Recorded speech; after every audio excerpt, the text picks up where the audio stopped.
Well, he said he's going to shock me. So I have worn my rubber-soled shoes. I know I used that already a couple of days ago, but it was so good I had to use it again. Brian, Hey, Randy. great to have you on board. So if Yeah, you want great to to, be here. if you want to make sure that you never miss anything that's happening in the scientific community, be sure to follow Brian over at the next, not the, don't put in the word the, it's only just nextbigfuture.com, his science blog. It is the number one science blog ever, right? Mm-hmm. You have Yep. like a Yeah, million people a month or something like that coming to see that thing. that's right. 1 million people a month. That's right. Wow, holy 2 million mackerel. views. 2 2 million million views. views. Holy mackerel. All right. Yeah. Well, all right. So we're going to be talking about batteries today. This is Randy Kirk. You already know who Brian is, but I need to introduce myself. And hit like if you like to have Brian on. Hit subscribe. Hit notify because tomorrow morning we've got Larry Goldberg on, and Larry and I are going to be talking about whatever Cathie talks about tonight. And it's always really interesting to hear what Larry has to say about what Cathie said.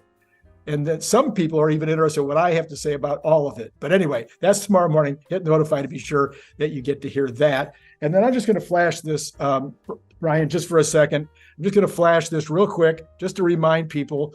And then we might talk about that at the end. But that's just a flash as a reminder.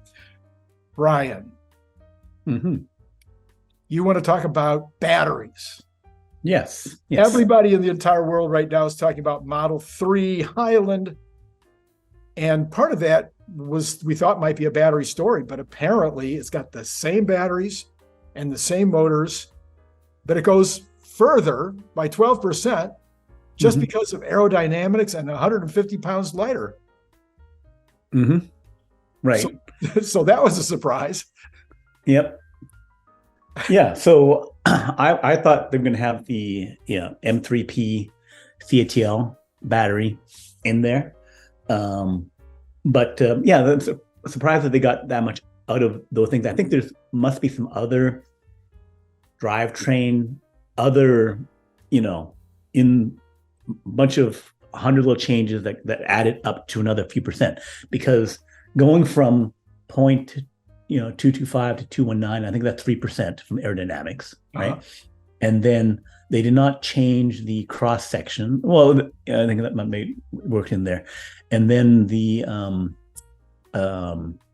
weight, 150 pounds, again, that only looks like a couple percent. So I think there's that only explains half of it. Okay. So there's more going on there, which will need a Sandy Monroe tear it apart to know how they got another 5% out of it. So it's possible. So these were completely designed by Tesla, I guess, assuming with the help of the tire company. But the tires are also specifically uniquely for Tesla. So rolling resistance. If you take that down, they could have got something out there too. Could be. I mean, they said they did it for road noise and for comfort, but maybe they got a little bit of help on the rolling resistance as well. Well, okay, so no change in the battery for now. Now, that doesn't mean that next month, because this would be an easy change to make, they could change the batteries and come back later with an even better deal. Right. So for me, I'm looking at some point, the new batteries come in. Right. And I looked at a really excellent video, as all these battery videos are, by Limiting Factor Jordan Giesecke. Sure. And then he talked about the M3P battery. So he thinks it is the lithium manganese iron battery, right? So it or manganese phosphate. I'm not sure if they have iron in there. Anyway, so it's 40% manganese, something like that, and it has other things in there, some little dopant things that help it work even better. So so he was saying that it was 10% better than the lithium iron battery. So he had the numbers on that. So that means roughly the same cost as lithium iron, but 10% better, 50% better, which means that you can if you want to use the same size battery pack for your LFP China Mall 3, then you could take $1,500, $2,000 off the battery pack price. So he had worked out the various numbers around, current pricing being about $11,000, $12,000 for the pack level, and then you drop down to with nickel, and you drop down to like $9,000, $8,000 with an iron LFP, and then with the manganese, you can drop down another 10%. If you were to say, okay, I don't care about increasing the range, I just want to get a cheaper and cheaper pack. Right. The interesting thing about the LMFP thing is that Goshen, another Chinese battery company, in April, May, said they had come out. They have a L600 battery coming out next year that is 15% better than the CATL M3P battery, and it also has 4,000 cycles instead of 2,000. So it only, the CATL only might last 600,000 miles, and then the Goshen one's going to last 1.2 million, right? But for me, the interesting thing is my popular chart is that another 15% down. So again, versus the iron one, which is the current cheapest one, you could, take 30% of the batteries out, which is less weight of the stuff, and still have the same level. So basically, you're at the nickel level of the current nickel level, not the ultimate, but the current nickel level of energy density, but potentially 30% cheaper. Wow. So again, it's about these things, the LMFP getting up to volume, that will do that. So this sounds like Tony Seba being right again. I mean, what's going on here? Tony Seba, does he ever get it wrong? I mean, the effect of doubling production, reducing the cost of batteries. I forget what the number was for every doubling. Was it 12% for every doubling? For what? What was the rate that Tony Seba estimated that every time you doubled the production of batteries, the cost of the battery would drop by? Yeah, it might be 12-15%. But the other one was that ARK Invest, Cathie Wood, said that when you double the whole EV volume, that you drop 28%. 28%. Wow. Yeah. So there was some videos by Steve Mark Ryan that showed when you pop that into a spreadsheet how that drops. You get down to the $15,000 whatever car or $10,000 car, and you do these doubling and drop out 28%, and then how we could go from last year, with total cumulative 10 million cars to like this year getting to a $30,000 car. So the price, the cost that Tesla's taking out of the car is from these doublings, batteries or EV. So it's basically costing. The cost of goods is going down, and so they're able to sell it for a lower price with the same margins. Now they don't get the same dollars.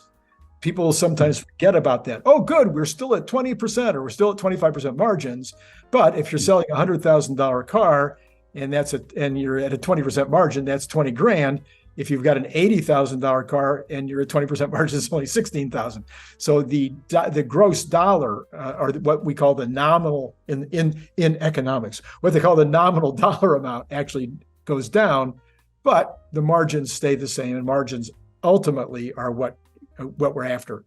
All right. So now we get the Model 3 today. Right now, the way I saw it configured last night, I went, if I was in the market for a car, I'd be buying a car right now. There would be no question about it, with all of the things that they did, which in most cases were exactly, if they'd asked me, top of my list were some of the things that were like creature comforts, being more comfortable to in the ride, being quieter, not having to walk up to the door of my car and turn my hip to the car to get it to open, having the Wi-Fi and the Bluetooth work better. I mean, those are some of the things that have been on my list for a while. So an amazing car, a luxury car that is now dropping out of the luxury price point. It really is, especially with the discounts in the United States.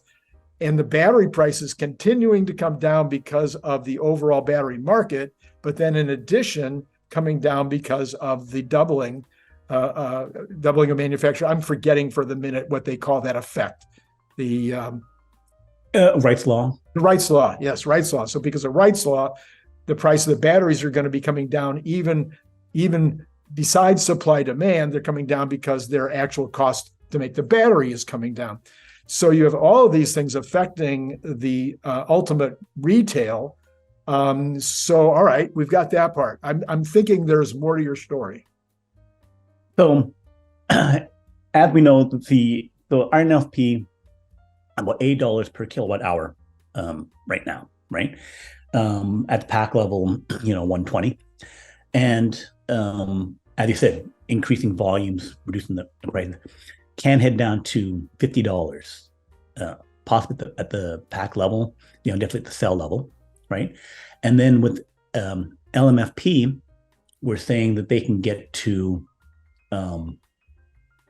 about 30 to 50% more energy density. So I can use 30 to 50% less batteries. So half the price, potentially nearly half the price, and 40% less. So 0.6 if you get the energy density, so 0.6% of the batteries, 0.6 of the batteries, and then multiply that by say $50 per thing. So right. So maybe I only need and by reducing the weight, maybe I only need 50 kilowatt hours of batteries instead of 60 kilowatt hours of batteries and stuff like that. So all these things mean that the cost of the pack could drop down to 0.35, 0.4 of what it is today, which is $8,000 for the pack. So we could be looking at $3,000 for the pack, right? 3,000. Holy mackerel! Right, but then there was that Inflation Reduction Act thing, right? Where it'd be $35 per kilowatt hour right. for it. So you could be shaving off another $1,500 or more off that pack from the tax benefit. So even that $1,500 after subsidy, right? So I think that level is where it almost stops mattering what the cost of the battery is. Right? Because once you drop down below $2,000, right, then it's other things, how expensive are the seats, I still have to make stuff around it and that kind of thing, right? But then the floor price of a very usable car, EV, goes from that $25,000 with a $6,000 pack battery down to that $12,000 for a $2,000 battery, right? So you can get to the total mass market, even competing with the Chinese type car, right? But there's another battery technology out there, which is just starting into mass production like next month, which is sodium ion, right? So sodium ion batteries are cheaper than the iron batteries, right? They're starting off at $77, 10% less energy density for CATL's version, Gen 1. But Gen 2, they're looking at $40, hitting right away down to $40, even with not huge, insanely huge volumes, right? But the interesting thing there is that the Mac Woods, there's a consulting firm that does Mac Woods, that says that the material cost of the CATL sodium battery is $4 per kilowatt hour versus 26 for the iron batteries. So potentially 5 times cheaper, right? So the floor is not $40. The floor per kilowatt hour, it might be $8 or $10. If they say, okay, I double up the cost of the materials in order to mass produce these things. Sodium, of course, is unlimited, right? Virtually unlimited, because it's salt from the ocean or whatever. But the cheapest way to get it is from soda ash. So there's a thing called soda ash, which the United States has 90% of the most easily mineable stuff. It's pretty much in Wyoming, in Green River. They have 47 billion tons of soda ash in Wyoming, easily mineable, right? And a billion tons, we said the next generation will have 200 kilowatt hours per kilogram, and that's out of the whole battery. So not all of it is Right. the sodium stuff. But let's just go with that. So 200 times a trillion kilograms, which is 1 billion tons, means you have 200 terawatt hours from 1 billion tons of it. And you have like 50 times more than that easily mineable before you start looking for more soda ash. Because it's not like I'm looking for soda ash because it's lying everywhere around. I don't care. It's everywhere, right? So basically that means unlimited electrification, 200 terawatt hours from 1 billion tons, and we can go to 10,000 terawatt hours from the Wyoming soda ash. And who's making the sodium one? It's CATL. There's 20 factories, 16 of them are in China currently, but it's using the current equipment, right? So the factories are pretty much the same. So just a matter of upping the demand. Okay, so let's step back, get way up there at the 35,000 foot level. Is that still the foot level? I forgot. Or is it yeah. Now? Anyway, let's get way up above, and we're talking about disrupting the disruptors. And so that would, if I'm an investor in Tesla, that would concern me about all of the investment that's gone into the 4680 lines. So would this mean that these substantially, as they're building out the new lines in Reno or the second line, let's say maybe in Texas, that they would now be looking at other chemistries and they would only use maybe the first 5 lines for the nickel where they need the higher density, or would all of it eventually go to sodium at some point in the future? I would say that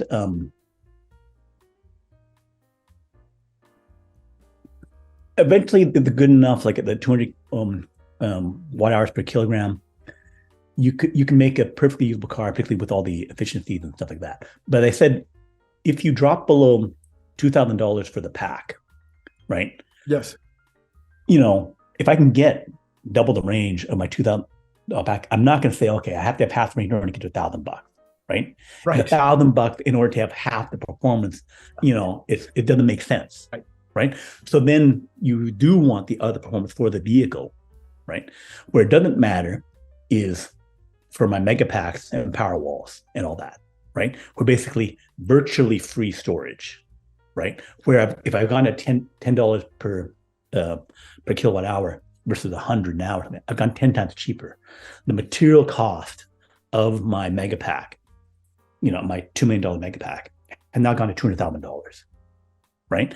So that's where sodium ion in the limit. And also there's, the max on lithium, they talk about 6 terawatt hours per year or something like that, hitting some kind of max thing. So that extra 20 terawatt hours for full electrification of everything and blah, blah, blah, that goes to the sodium ion, right? The nickel or iron or manganese versions, which can be twice as good as or more of what they are today. That is going to be for the sub $2,000 packs. So the whole, what's the price of the pack? I say once you drop below $2,000, who give the crap? It's about what can I get performance-wise out of this thing, right? I'm not, and it's also a matter of how much can I make and all that kind of stuff. I want to make 100 million and all that kind of stuff, right? Yeah. And also the 500 watt hour per kilogram, almost twice as good condensed battery the CATL just started making. That again is not the limit of where it's going to be. By 2030, it's going to be like 1,000 watt hours per kilogram before you get to solid state and blah blah blah. So the really good nickel ones will be for these high performance, a few high performance supercars, but the electrical planes and all that kind of stuff. So the whole electrification, the people who say ICE or anything else is going to still be around. No, right? The conversion to full electrification master plan 3 is assured because of these massively low prices, that the pack cost is going to get down to $2,000. One without subsidy with sodium ion, with subsidy with iron LFP, and possibly at high volume even with iron LFP. The nickel stuff is going to be used for extreme performance stuff, right? Even though the cost of it will be quite low. But again, once I drop down to that sub $2,000 per pack price, right? The calculations around how many dollars I'm shaving off. Oh yeah. It mostly goes out the window. Sure. Right. It's more about what am I using it for? And so that mix and choices of like, what am I putting into what changes. If it's not like I'm limited in, no, I got terawatt hours of everything. Prices, it is more about performance. It's like, what does this particular product need? It's just like, I'm not thinking about, am I making the X component out of aluminum, or I'm making the X component out of steel? Right. What's the price? It's just like temperature differences. It's right. Like the considerations are different. There is some cost factors in it, but it's more about the tooling. It's about, different considerations engineering wise than that. So thinking about that, this has been something that's been on my mind for a while, and this may be the stupidest thing I've ever said. And maybe you'll say, Randy, what have you been talking about? So what about hybridization in the pack itself? Does it ever make any sense to have like some high density nickel in the same pack with some of the cheapest stuff out there? CATL is doing hybridized for the introduction of sodium. I see. So they have the AB pack where they have like a sodium, rectangle, like the rectangular battery thing, the blade type batteries. Yep. And then swapping in with lithium ion. So that basically, like by the Gen 2, which could be like 2 years away, right? You got, say, your $80 per kilowatt hour iron, $40 per kilowatt hour sodium. And so then the whole pack is $60 per kilowatt hour average, right? So for a 60 kilowatt hour pack, you're looking at $3,600, right? Versus a pure sodium iron one at $2,400. Right. So then you can then tune range and price based upon what you need, right? I want to hit a price target, and I'm going to shave off that $1,000, that $1,200, and so you can then mix it in. So yes, they have that and introducing it in now. So again, that's that whole mixing of, if lithium with manganese is the same price, then you have this really high performance lithium iron at 240 next year, maybe get up to 300, 350, right? And then the sodium ion at 200, right, kilowatt hours, right, per kilogram, right? And then both at insanely low prices. So the price performance of these things improving 15-30% a year. 15% of performance, 15% on volume price production. So once we are over this thing and these things start getting introduced, the prices could be dropping like 30% per year on the pack. So going from like $8,000, $5,000, $3,000, and then in 4 years worth of $2,000 pack, right? So now this is public information. I mean, you're not you don't have a special guy sitting over there at CATL whispering this stuff in your ear.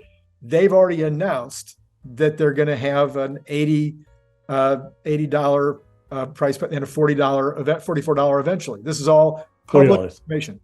Public information. Articles going back to 2022, 2021, talking about the pricing and other stuff. Yeah, it's just that. So if this is public information, and this is not Joe's battery company operating out of his garage down in the east side or the south side of Chicago. This is CATL, the largest battery maker in the world, that is telling us this. And this other battery company that you just mentioned a minute ago, who I don't remember. Ocean. Yeah, they're also a significant player. Mm-hmm. Okay, so if this information is available to Ford, General Motors, Volkswagen, Toyota, Honda, they would all be knowing that this is coming. Why would they even be talking about hydrogen or hybrids or anything else in the future? It makes no sense to me. Well, one, many of the car companies, legacy car companies, have not switched over to the iron LFP batteries, which are already 20%, whatever, 30% cheaper than the nickel batteries. The reason they didn't was because they don't have Tesla's efficiency. The whole thing of like making the Model 3 12% more efficient with the redesign or something like that, right? So in order to get, that 300 miles of range for a quality North American European car, right? They had to use nickel. Like you got your freaking Porsche Cayenne or like that getting 240 miles of range with the best batteries. So if you shove iron into that, you would have like 160 miles of range. You'd be like, what are you doing, right? So the problem is that they can't even get to the, slightly less efficient but cheaper iron batteries, which are over half of the world's batteries for EVs already, right? They also scale faster. Iron scales faster than nickel. Like I can make the factories pop them up. It's why they overtook it. They were growing at like tripling every year versus only almost doubling, with nickel, right?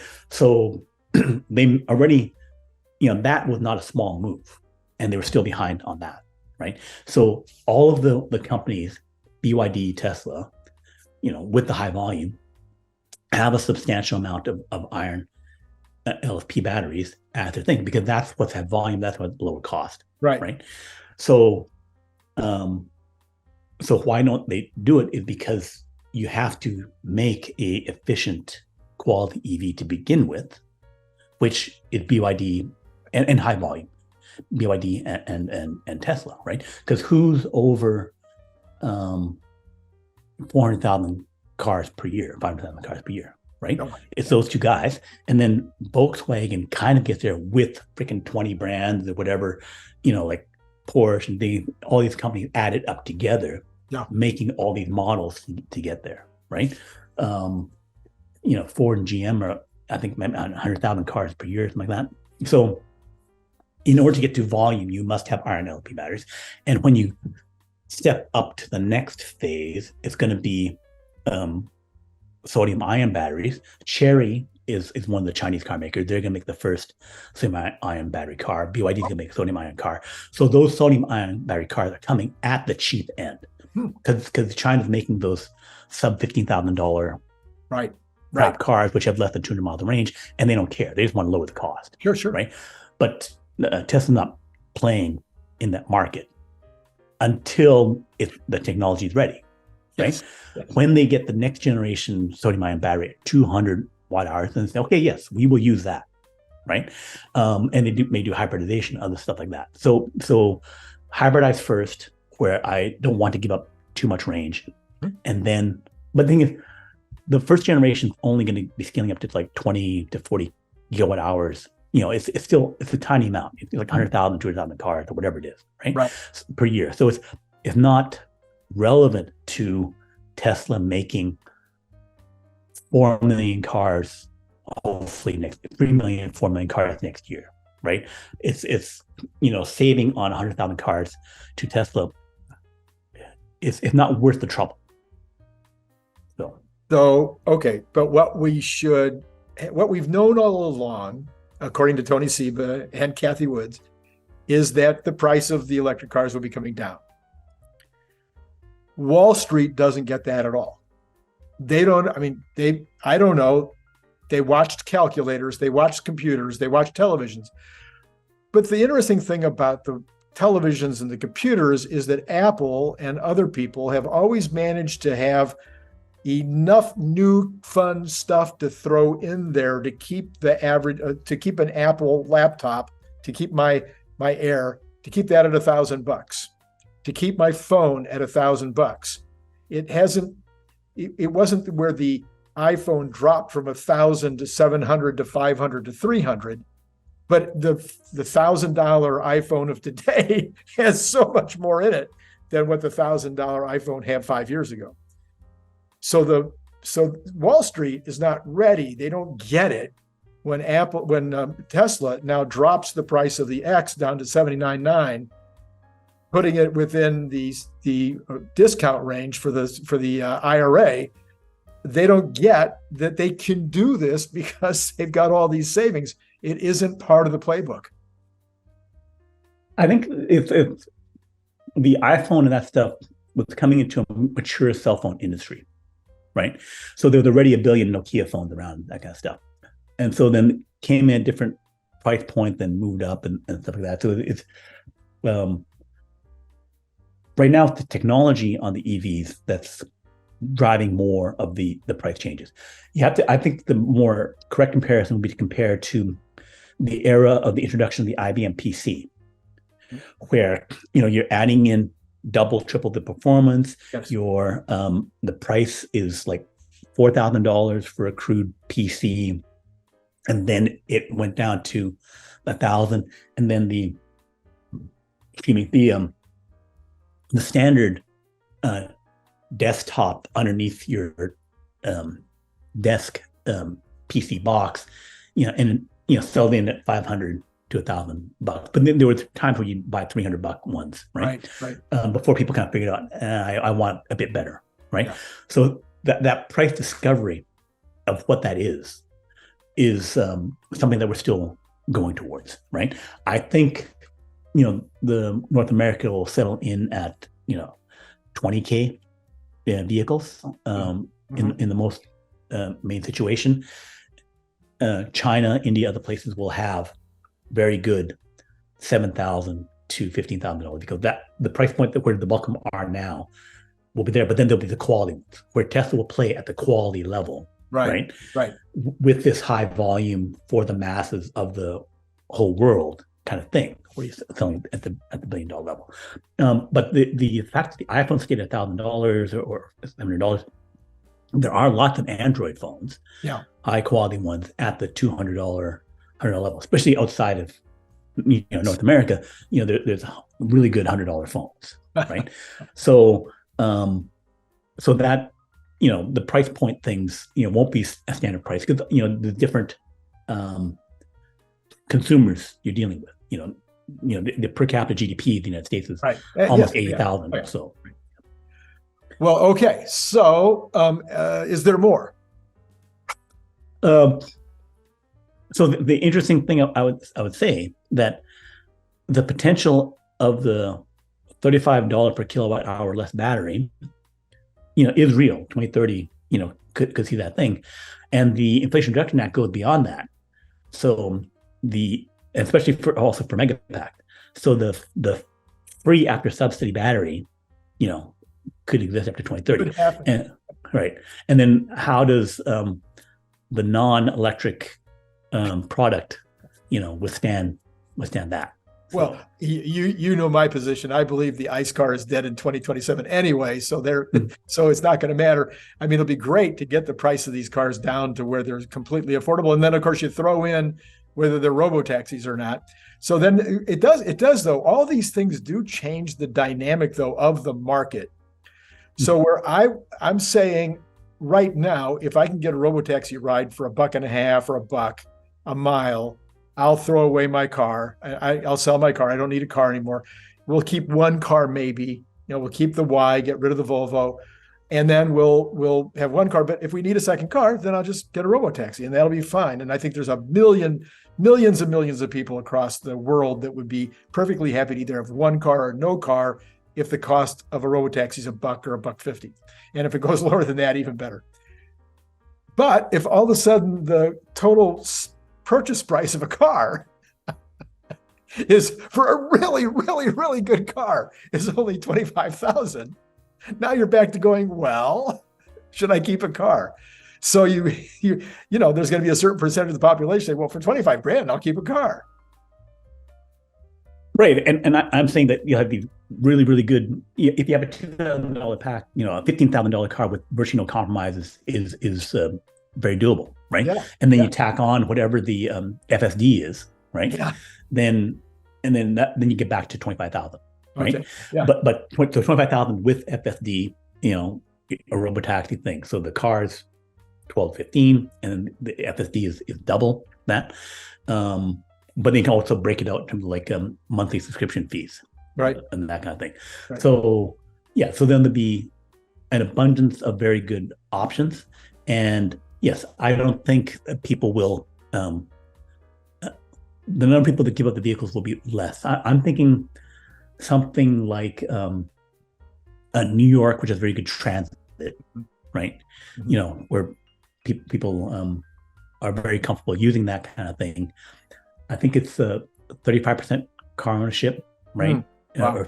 Yeah. But then people use it, use the transit or the robotaxi stuff for a lot. So even, so then more miles are driven, more people are moving around, and you're doing both. And then, so then the number of sold vehicles, I think, if the more people in the world can buy them, India, other places come up, then the number of sold vehicles could stay at 200 million, 300 million, or go up to that level. And you also have all the robotaxis. You have kind of both. Yeah. Everything increases. The pie got bigger for transportation because I want to move around and do more things, and I can afford to do it. So interesting, Brian. Well, this, I'm glad I had on those rubber-soled shoes, so this is shocking for sure. And it's been great. If you don't mind, I do want to pitch my little device here. I have these little devices for $25. You can't believe how cool this is. Look at how thick the stainless. Did you see these, Brian? Are these? No, this is the first time I've seen it. What? I mean, these are the best. I mean, holy mackerel! It comes in, it comes in a camo as well. It's a can opener. I mean, I'm sorry, not a can opener, a bottle opener. So you got your bottle opener here too, and it's got a magnet on the back, so you can slap it up on your fridge. I mean, is this good or what? So anyway, you just send $25 to my PayPal account. It's down in the information below. Just click on there. You can send it 20. Now, if you're out of the country, I got to charge you an extra $20 for freight. So send 45 if you're out of the country. But if you're in the country, you're good. And the music's going off anyway. And or if you join my Patreon, I'll give you one at the $10 level. I'll give you one for free. So anyway, what do you think, Brian? Pretty cool stuff, huh? Yeah, I'm glad that you're getting back into making product again. I didn't make that one. I know you didn't make it, but a member of the community, a Tesla fan who is part of the channel, who loves my channel, just said, "Hey, I think Randy's the right guy to promote this." So there you go. And boy, are we selling a bunch of them just in 2 days. Holy cow, so many people buying them. Okay, listen, so if you like having Brian on, that tells me to have him back. It's not going to matter, but I want you to hit like anyway. Subscribe and then hit notify, because tomorrow morning you definitely want to see Larry Goldberg come on. I'm trying to get Jeff Lutz on too. I really want to get Jeff's opinion of what went on today with the stock market. I want to find out what he thinks about the new car. So I put out a note for Jeff to come on. We'll see if we can get him on for the Good News Friday show. So that's what I'm planning to do, is have him on tonight for that show. Anyway, so hit notify if you want to see all that stuff, and then join my Patreon, join Brian's Patreon, and also be sure to go to Brian's nextbigfuture.com. If you haven't done that already, I'm confused. Why not? Brian, great having you on. Good to be here. And for all of those of you out there, it's been great talking to you. Click the link below to get your paperback, Kindle, or audiobook now.